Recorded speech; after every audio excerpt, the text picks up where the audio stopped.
नमस्कार सभी को। आज हम इतिहास का ही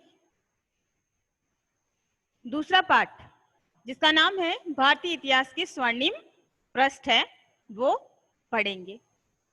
इस पाठ का जो हमारा अध्ययन बिंदु है वो है बिंदुसार। बिंदुसार चंद्रगुप्त मौर्य का पुत्र।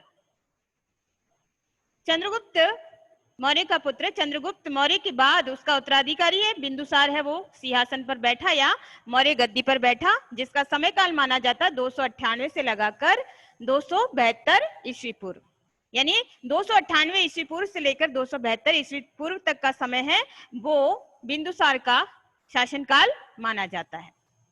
अब बिंदुसार के बारे में विभिन्न यूनानी लेखकों ने अलग अलग संज्ञाएं दी है। उसमें एक यूनानी लेखक है जिसने बिंदुसार को अमित्रोचेटस के नाम से बुलाया है। वहीं स्ट्रेबो है, वो भी यूनानी लेखक ही है, और स्ट्रेबो ने बिंदुसार को अलेट्रोकस के नाम से पुकारा है। और वहीं फ्लीट, जो यूनानी लेखक ही है, फ्लीट ने बिंदुसार को अमित्रघात के नाम से बुलाया। अमित्रघात अर्थात शत्रुओं का वध करने वाला, शत्रुओं का मर्दन करने वाला। अर्थात जो चंद्रगुप्त मौर्य ने एक विशाल जो साम्राज्य पूर्व पश्चिम उत्तर दक्षिण, जिसमें उत्तर का जो कह सकते हैं उत्तर पश्चिम में ईरान तक फैला हुआ था, दक्षिण में कर्नाटक तक, और पूर्व में मगध से लेकर गुजरात सौराष्ट्र तक पश्चिम में फैला हुआ था। तो ऐसी स्थिति में बिंदुसार ने अपने पिता के उस विशाल साम्राज्य को बनाए रखा और शत्रुओं का मर्दन करके, शत्रुओं का वध करके वो अपनी शासन व्यवस्था को उसने निरंतर गतिमान रखा या निरंतर चलायमान रखा। अब हम बिंदुसार की उपलब्धियों को समझेंगे। उपलब्धि में हम पहली उपलब्धि लेंगे कि पिता चंद्रगुप्त मौर्य के साम्राज्य को अक्षुण्ण बनाए रखा।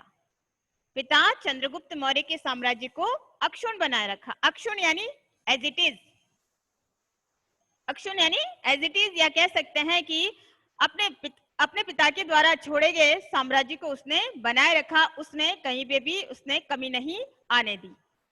ये तो इसकी पहली उपलब्धि है। यानी चंद्रगुप्त मौर्य के शासनकाल के दौरान चंद्रगुप्त ने जो केंद्रीकृत शासन व्यवस्था स्थापित की थी और एक विशाल साम्राज्य जो खड़ा किया था, उस विशाल साम्राज्य को उसके उत्तराधिकारी बिंदुसार ने वैसा का वैसा बनाए रखा। तो ये उसकी प्रथम उपलब्धि हुई। अब दूसरी उपलब्धि देखें तो जब बिंदुसार का शासनकाल था, उस दौरान उसने एक पुस्तक मिलती है, पुस्तक दिव्यावदान। और दिव्यावदान में ये लिखा गया है साफ तौर पे कि तक्षशिला में बिंदुसार के समय 2 शक्तिशाली विद्रोह हुए थे और शक्तिशाली विद्रोह को उसने दबाने में सफलता हासिल की थी। पहले उसने अशोक को भेजा था और अशोक के बाद अपने दूसरे पुत्र सुशिम को वहां भेजा था और इस प्रकार से तक्षशिला के विद्रोह को उसने दबाया। तो ये भी उसकी उपलब्धि थी बिंदुसार के समय की। फिर अगर हम वैदेशिक संबंधों की बात करते हैं तो वैदेशिक संबंधों में यूनानी शासक एंट्रियोकस प्रथम ने अपना राजदूत डायमेकस नाम था, जिसका डायमेकस को मौर्य दरबार में भेजा।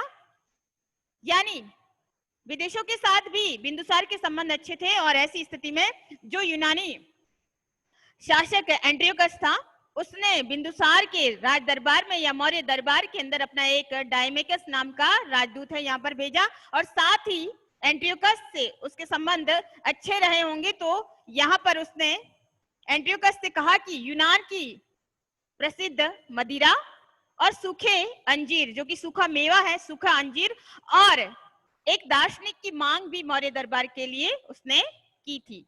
वही दूसरा मिस्र का शासक था फिलाडेल्फस, कि मिस्र के शासक फिलाडेल्फस, जिसे टॉलेमी द्वितीय के नाम से भी जाना जाता है। फिलाडेल्फस को टॉलेमी सेकंड के नाम से या टॉलेमी द्वितीय के नाम से जाना जाता है। और उसने जो टॉलेमी द्वितीय या फिलाडेल्फस था, उसने भी मौर्य दरबार या बिंदुसार के दरबार में पाटलिपुत्र जो कि राजधानी थी, पाटलिपुत्र में डायनोसिसस नाम का एक राजदूत है वो भेजा था। तो इस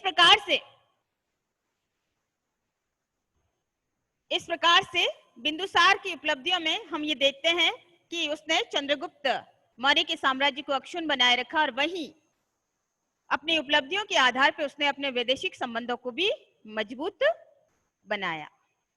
तो ये था बिंदुसार का टॉपिक, इतना ही।